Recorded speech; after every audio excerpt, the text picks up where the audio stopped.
Good morning, class. How are y'all doing? Y'all have a good weekend? Yeah, that's good. Awesome.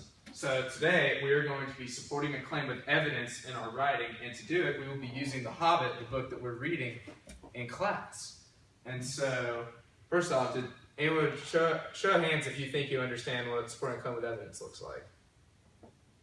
Alright, so we think we kind of know it. Now, I guess we'll start simple. Can anyone tell me what this is right here, over the top? Leo. It's a quote from the book. Awesome. It's a quote from The Hobbit. The quote says, "Hobbits are little people, smaller than dwarves. They dislike machines, very good with tools. They are nimble, but don't like to hurry." You are correct. This is a quote. This comes from our book, and it is definitely part of supporting a claim with evidence. Now, can anyone tell me what this is right here? Peter. It's a statement or a claim. Awesome. It is my claim. It is in a sense based off of the text, and I'm saying that J.R.R. Tolkien describes hobbits as small, crafty, and leisurely characters. Now, alone, these two groups of sentences don't make any sense, but in supporting a claim with evidence, I'm using this acronym PSI in order to explain them. And the first part of this, which Peter just brings us to, is state. And so can anyone point at which sentence they think is my statement? The claim. Awesome. It's the claim. Because the claim comes from my own words and it is based off of the text. Now, does anyone think this statement can stand alone in my writing? Oh, you're all shaking your heads. And as much as I dislike and as much as I don't like how you feel about my writing, y'all are completely right. And so, the next thing that you have to do is you have to indicate. And can anyone tell me what I have to indicate? Dowell. The support that you get from the text. Awesome. You are correct. I have to indicate based off of the quote up here, using the words from the quote in my writing in order to explain what's going on.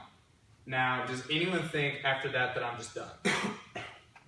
It doesn't make much sense if you just do that. It's correct. It doesn't make any sense. So the last part of this acronym is evaluate.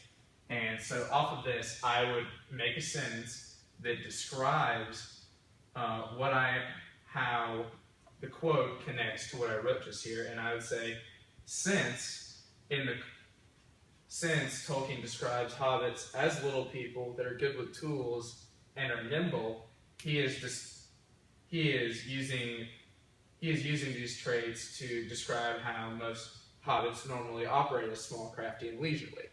Now, alone, this phrase of state, indicate, and evaluate doesn't make much sense, so I've broken it down even further into psi, which also, as we know, isn't a word, but it is very close to another word,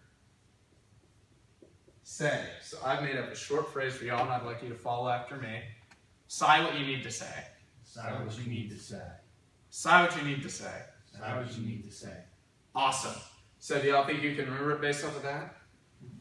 Alright, so I have some statements right here for each of y'all that I would like y'all to connect to a quote that I've had at each part on the lesson.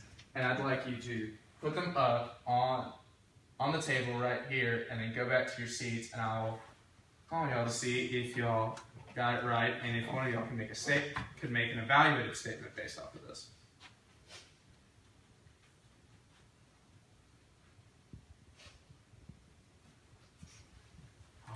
Awesome. Let's see how y'all did.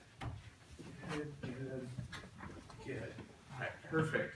Now, can someone raise their hand if they had this sentence right here? Awesome. Dowell, can you give me a short evaluation of how you think this statement and this quote are connected?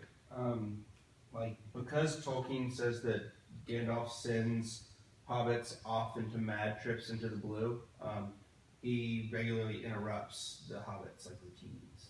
Excellent. That is a perfect example of how to support your claims with evidence. In class, just remember to always say what you need to say.